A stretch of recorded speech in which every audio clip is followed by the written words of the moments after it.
So thank you, Dr. Ho, for the incredible introduction. And it's my pleasure to talk to all of you here today as we think about disparities in trauma and in burn work, about how that applies to our current reality with working with large trauma.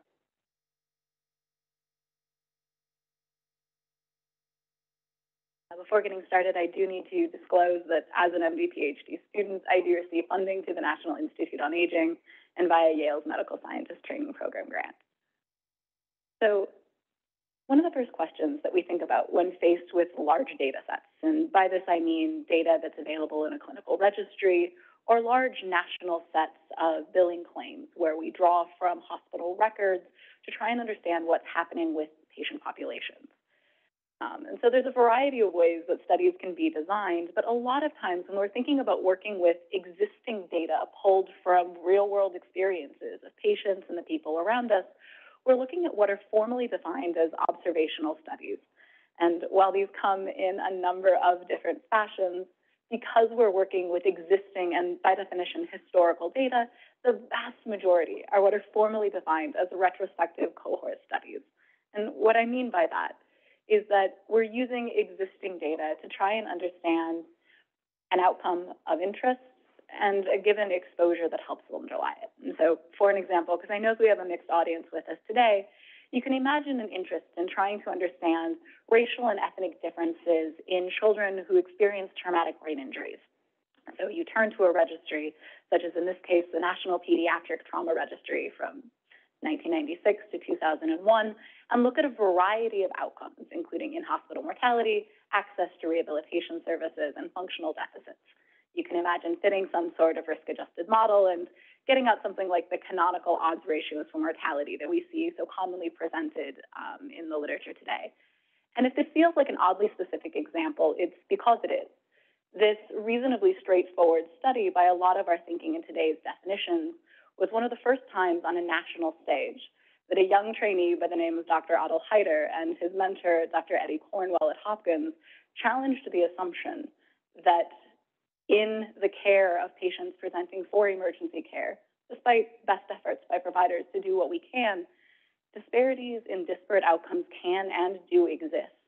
showing in what was considered fairly shocking for the time that when looking at Black versus white children with traumatic brain injuries, yes, they had similar in-hospital deaths, but Black children were presenting with much higher levels of deficits in speech, locomotion, and ability to feed and perform ADLs that, intriguingly, were not seen when comparing children of Hispanic or Latino origin and non-Hispanic whites. 10 years later, in 2016, a group of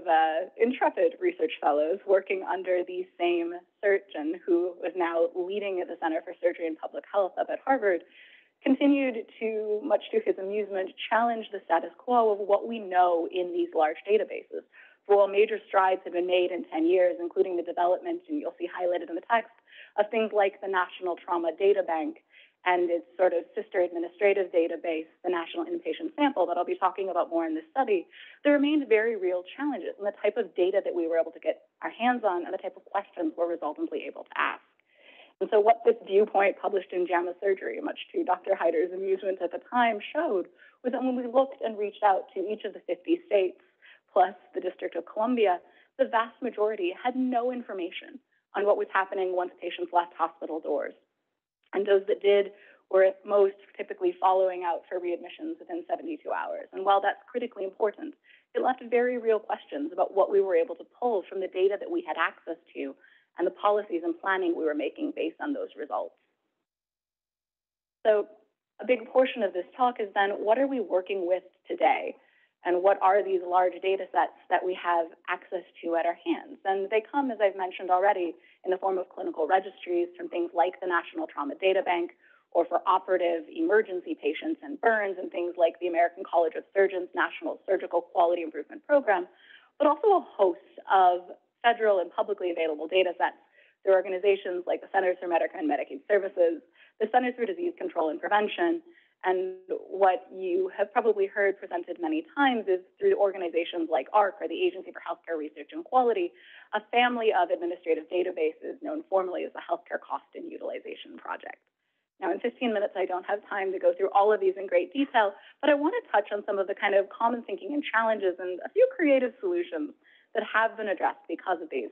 So certainly in the realm of working with trauma and standing here at the American College of Surgeons, one of the foundational places many of us have turned is the records contained within the National Trauma Data Bank.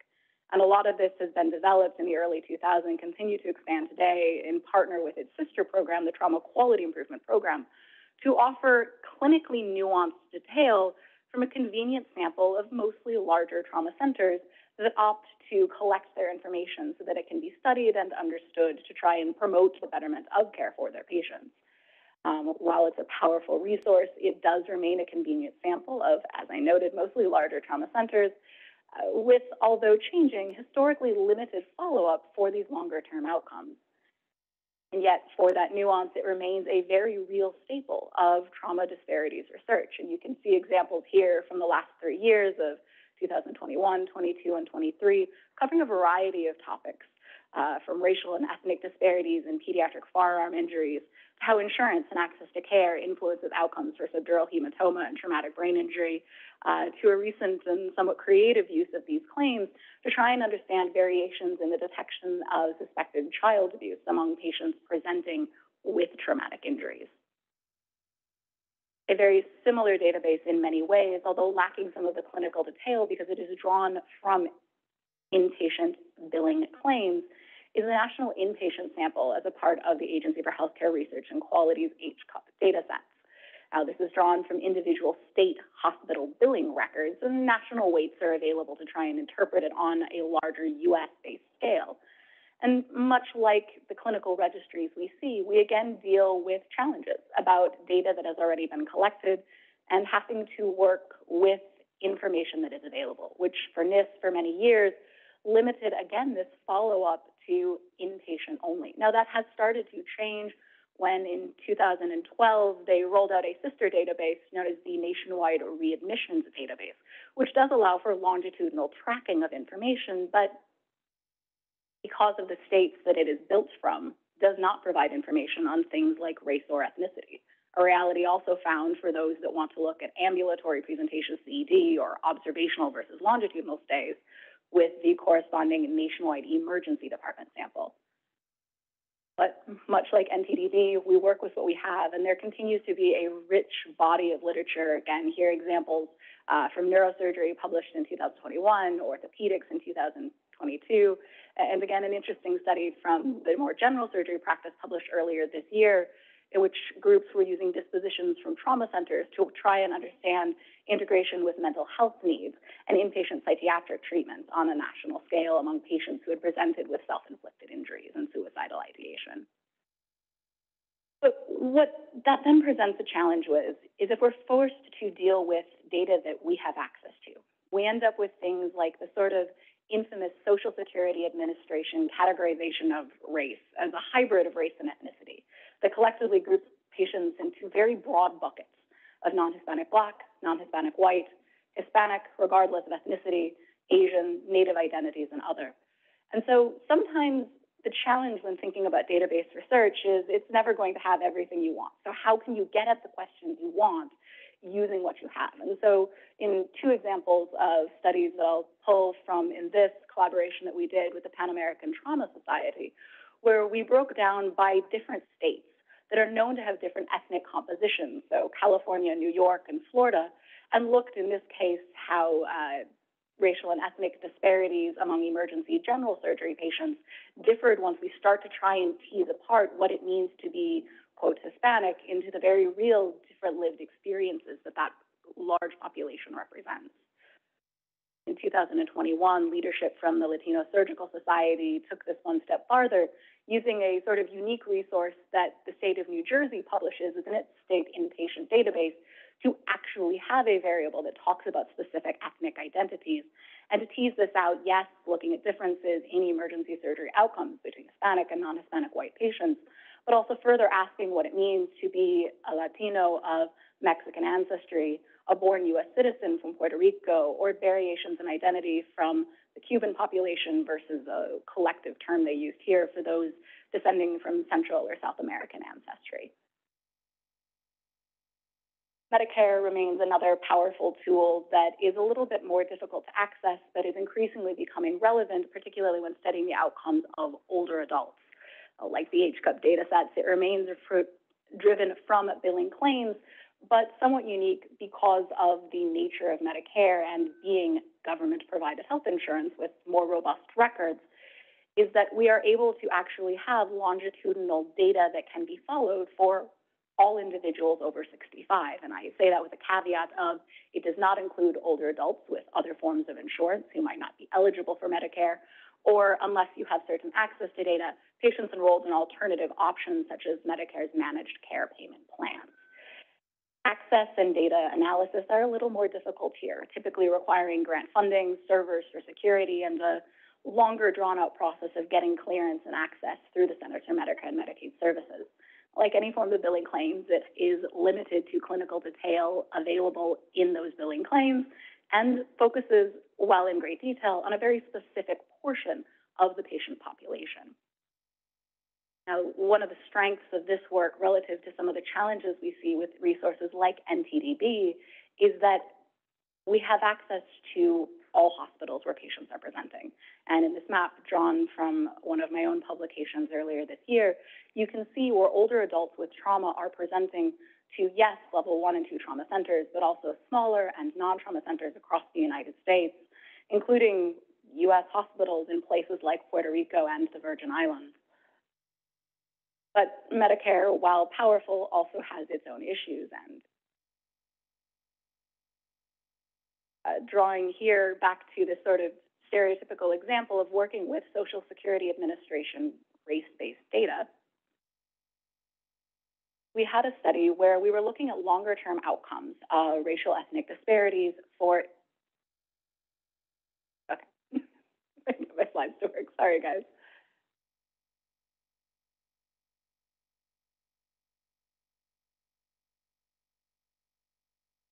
I need some technical assistance. But where we were working on a study looking at longer-term outcomes in racial and ethnic disparities for older adults with emergency general surgery. And in Medicare, certainly there is Social Security Administrative reported race, but there's also this larger question about what does that mean in terms of individuals of Asian ancestry or Latino ancestry who is historically poorly reported. So an organization called the Research Triangle Institute endeavored to address this concern by putting out an imputed parameter for how to better account for race in this database. And so in the study that will hopefully show back up on my slide, thank you guys.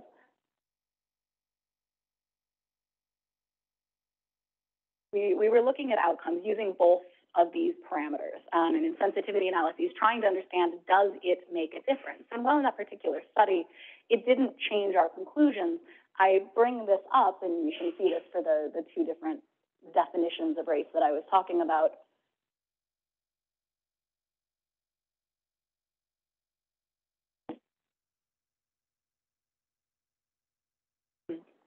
The situation where sometimes the solution is worse than the very thing. For while they developed an imputed algorithm that is demonstrably better in performance, what the algorithm actually does is looks at individuals and how they are recorded under Social Security Administrative race, and if they are coded as other, looks at their name and says, well, the name sounds Asian, or the name sounds Latino, and so that probably means you belong in those groups. And that, in a very real parameter that exists in Medicare and ResDac today, is the solution we found to imperfect data. And I can see the head shaking, and that never sits well with any of us, particularly when we think about the changing demographics and what blended and complicated identities mean in a population like the U.S. and what it will certainly continue to mean as this growing diversity in the U.S. continues to age into Medicare eligibility at 65 years.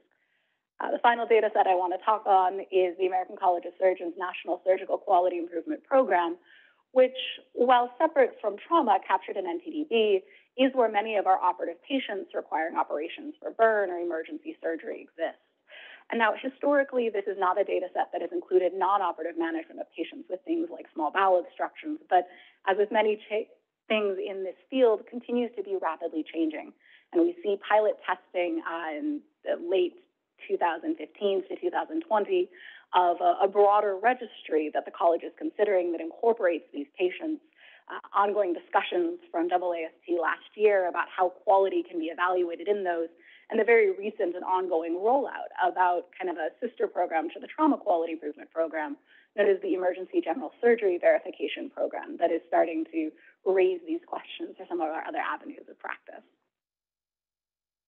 So in a world of observational data, no perfect solutions exist. We are bound by the realities of our patients' lives and the data that we're able to obtain from them from either clinical registries with intensive collection and decisions about what they're able to do, or billing claims and quite literally working with what we have. And so I want to challenge all of us as we gather as a group here over the next few days to think about where do we go from here? And sort of to try and end this on a slightly more positive note, a lot of it is doing the best that we can with the information that we have. We get creative, and you see this with some of the solutions I talked about, imperfect though they very much are, with dealing with things like Social Security administrative race. We hold meetings and summits to discuss and challenge how to move the field forward, and we continue to push, both for the betterment of our patients and the state of our practice and science, as to what can be done. And I really want to leave this on kind of a high note and show that while this is very much a journey and there is a long, long road still to go, there are successes along the way. And I want to highlight some of the work that is ongoing with organizations like the National Trauma Research Action Plan, which is doing these broad survey assessments to try and understand needs within the field, and highlight a historical gathering from 2015 when the American College of Surgeons and the National Institutes of Health came together to sort of discuss the state of surgical disparities at that time, both within and outside of trauma, leading to the ultimate introduction of a research funding announcement, or an RFA, that has continued to inspire some of the ongoing work in this field. And so I welcome any questions and certainly would challenge everyone to be creative and push the boundaries.